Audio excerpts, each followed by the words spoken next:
Hey everyone, Pastor Curtis here with another quick question video. And I want to talk about this question today. Is the Bible hard to understand? To answer this question, I want to rewind the clock just a little bit with you and take you back to my junior year in high school.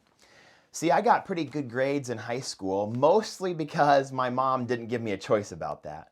But I was taking a physics class and it wasn't going very well at all. My grades at the beginning of the semester were pretty average, but only a few weeks into it, my grades started to plummet in my physics class. And I didn't dare mention my grade to my mom. But I'm sure, like you know, in that usual mom-like fashion, somehow she found out about my grades anyway. And so she called Mr. Yoder, my physics teacher, and asked him what some options there would be for me to get help.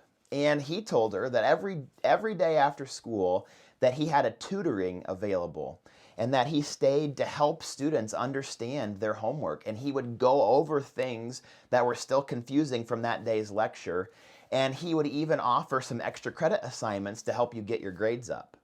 Well, needless to say, I had no choice about those after school sessions. My mom told me that I would be in Mr. Yoder's class every day after school, doing that extra hour until my grades, had improved. And honestly, I didn't really like Mr. Yoder. I thought he was too hard, had too many rules, and I didn't think he was a very good teacher. I blamed him for my grades, and I even sometimes would say mean things about him to my friends and my classmates.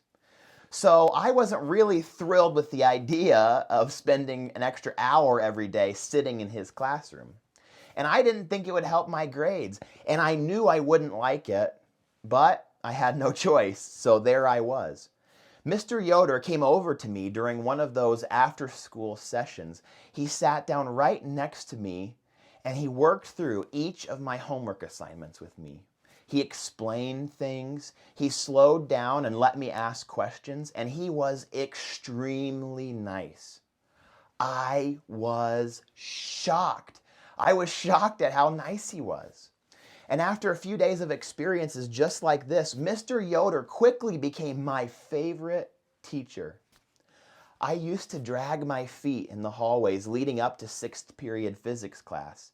And I used to stand outside his room until the very last few seconds before the bell rang, and then I would rush in to take my seat so he wouldn't talk to me about those bad grades I was getting. But after those few amazing days spending time with him after school, I would practically run through the hallways to get to his class.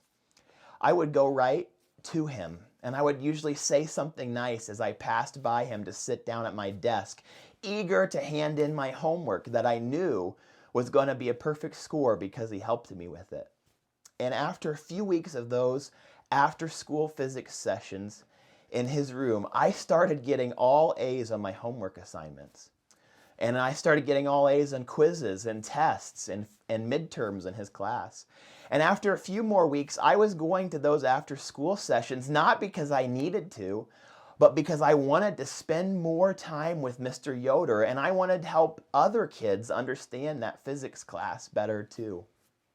See, my relationship with Mr. Yoder and my relationship with physics drastically changed. Mr. Yoder, I found out, wasn't a bad guy. He wasn't a boring teacher, a mean man. I just had a bad attitude towards him that needed changed. And physics wasn't an impossible class. I just never really took the time to study hard and learn about it. Really, I didn't even need help. I just wasn't trying to understand physics. That's the real story. That's a real story that happened to me. And by now, I'm guessing that you've connected Mr. Yoder and physics and how they compare to God and the Bible. See, God and the Bible are actually very easy to understand.